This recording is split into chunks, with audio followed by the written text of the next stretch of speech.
Hello and welcome back to the Cheeky Science Show. So in this video, I thought I'd do something a bit different and give some advice. And so these are my top tips for making the most out of a summer lab project. So I have been fortunate enough over the past 2 summers to have undertaken some lab experience in 2 different labs. And so these have provided me with so much experience and knowledge that literally was invaluable to doing my undergrad, master's research projects, and hopefully for when I start my PhD. So shout out to all my supervisors so far. But doing a summer research project can seem daunting, especially if it's your first. You have new people, new methods, new places, new challenges, new rules, but no matter how they go, there are ways that you can make the most out of your time there. So in this video, I will break down my top tips for making the most out of your lab projects. These tips are also applicable to non-summer projects, but congrats if this is your first summer project. They can be challenging to get and show really great initiative, and so I hope yours goes well.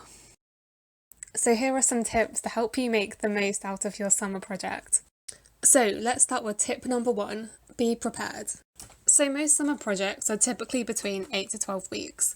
Now, whilst this might seem like a long time, in science this is actually quite short. To ensure you can crack right on with your hands-on research in your first week, make sure you come prepared with background knowledge to your project. You may be joining a project at various stages. It may be just beginning, testing the waters, near the end, wrapping up, or lost somewhere in the middle. But regardless of the stage, there will always be literature for you to read up on. These include knowing what is out there regarding your project already, and getting familiar with the main proteins, cell types, pathways you'll be working on, etc. So read a few papers by lab members, check out some review papers on Nature, Science, Cell, read your uni notes, watch videos, like this one I guess, or watch this epic Be Prepared song from Hoodwinked. And if you haven't seen the film and think I'm crazy, see the film. Alright, so tip number 2, never feel afraid of asking for help. Now, this tip extends beyond being in a lab environment and may seem like a trivial point, but it always needs to be reminded. We don't know everything, and if you are uncertain, you should never feel afraid to ask for help. Plus, you're the summer student. It's expected that you will need the guidance, and it is better to ask now when you are young and lacking experience, compared to when you've been in research lab for a couple of years, or even more, and you should probably know the answer by that stage. So, exploit the power that is your inexperience. Like, if someone asks me for help and I can actually help them, I feel pretty good about myself, but also flattered that they considered me as their helper in the first place. Of course, you have to realise that eventually you need to be independent and to trust yourself, so don't over-ask. If you already have asked that question before, or have asked a similar question, this could become annoying, so try and avoid this by making good notes in your lab book and taking some independence. Alrighty, so tip number 3, talk to your supervisor, set the rules. Right, so everyone learns in different ways. You may be the first student your supervisor has had, or you could be the next of many. If the latter is the case, don't feel like you have to compare yourself with previous students. You all have different backgrounds and learn in different ways and are doing different projects. You may feel particularly this way if there was a lot of competition for your placement, like an expectation that you must be amazing. But honestly, everyone in the lab knows exactly what it feels like to be the inexperienced one, and will probably feel more comfortable around you if you're a human just like them and make mistakes. But back to my tip. Have a chat with your supervisor, either prior or during your first few days, to discuss the aims for your project. So, these include aims of the project itself, weekly aims, but also the aims of what you want to get out of the project yourself. It is also important to discuss how you want to learn. As a general guide, a method that works for many is to watch first, do it under observation, and then to do it alone. You only really ever learn by doing, and as a lot of lab science is about mastering the technique, which only comes through practice. Making sure you have a lab book so that you can write things down. The more detailed, the better. If you aren't given one, inquire. If not, just bring your own notepad. And by detailed, I mean as much of everything, like little sketches to remind you where items are located, or how to do a protocol. Don't worry about using up space. You're there for a maximum of 12 weeks. You're unlikely to fill a lab book in that time. Okay, so tip number 4, Treat each setback as a learning experience and ignore this little mishap here. So science can be slow. To be honest, I never really had high hopes for my experimental data, mainly because I think I lacked self-confidence in my experimental setup and accuracy. But the point is, not everything will work, mistakes will happen. In fact, important life lesson, if you're going to fail, fail fast.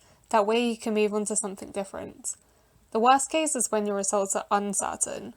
There could be something worth following, but the data just isn't conclusive. Like the replicate errors are too large, and so the experiment needs repeating, which takes time.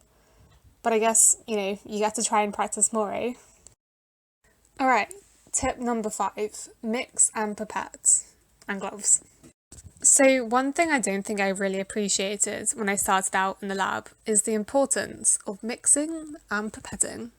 So unless you are literally aliquoting water, give everything a good mix, all 4 texts if necessary, before pipetting. You may think that due to Brownian motion, entropy, whatever, that the solution is well mixed, but oh boy, it will make all the difference, and especially important if you have solutions of proteins, DNA, RNA, buffer mixes that have been frozen and thawed. Here mixing is essential. For replicates, you need consistency, hence a homogeneous solution. Secondly, be sure that you're pipetting the correct volume, using tips that are big enough, the right pipette, and be wary that you aren't pipetting air. And gloves. You will most likely need to take your gloves off a lot for opening doors. This may differ to undergrad practicals where everything is on the bench in front of you, so get used to removing your gloves in a way such that you can reuse them again. Tip number 6. Fill in gaps, network and explore.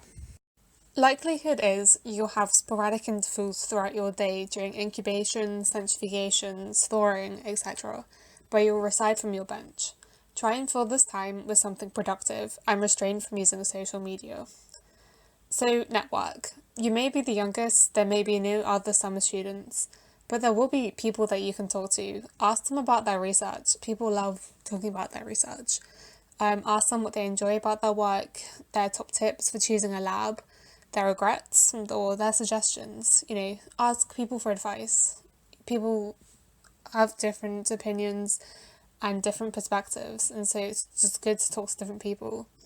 And secondly, explore. Are there seminars that you can attend, sports clubs after work that you can go to, papers that you should be reading, notes to make in your lab book? Making use of those 10 to 15 minute gaps will make relaxing and watching Netflix way more rewarding in the evening, trust me. Okay, now tip number 7, invest in your project. At the end of your project, you'll probably have to present to the rest of the lab what you've been up to. You get out what you put in, so take the time to read the literature, not just at the start, but during your project. This will best enable you to come up with hypotheses to fit your results, suggest new experiments, and to apply a cool method you read in a different paper to your own work, or to suggest potential future experiments to the lab. But tip number 8, don't burn out. During your project, make sure you take breaks and ensure that you stay hydrated. Establish what your working hours are in a lab. You are unlikely to be allowed in a lab alone, so this could place you on a time schedule from around 8:30 a.m. to around 7 p.m. It will likely depend on the lab and your supervisor, but make sure you are happy with your hours and don't feel like you're being forced to stay longer than you want. Problems can only get solved if they're known about. If you would prefer to work later and finish later, say so, or vice versa. Now, this may seem like a lot of info to take in, and well, it is. Starting out in a lab is a steep learning curve, and yes, it can be tough. You may feel uncomfortable at times, which may make it unenjoyable and stressful at moments. But the enjoyment and satisfaction and ease will come. Give it time, and once you have confidence using the equipment, whether by the end of your summer project or in subsequent projects, you can focus more on the science and designing the best experiments to answer your biological questions. When your project finishes, be sure to thank your supervisor and the lab and give them a small gift in a card to say thank you. And make sure you stay in touch. This is useful for getting references in the future, finding out how your project progresses, and for maintaining contacts and friends in the fields that hopefully you'll decide to join. So yeah, I hope you found these tips useful. I've put a summary of all the different tips here. And if you're interested in finding out more about what I got up to during my 2 summer projects, I put a link to the description to both of those different projects. So yeah, check those out if you want to. But otherwise, yeah, thanks for listening and have fun with your project.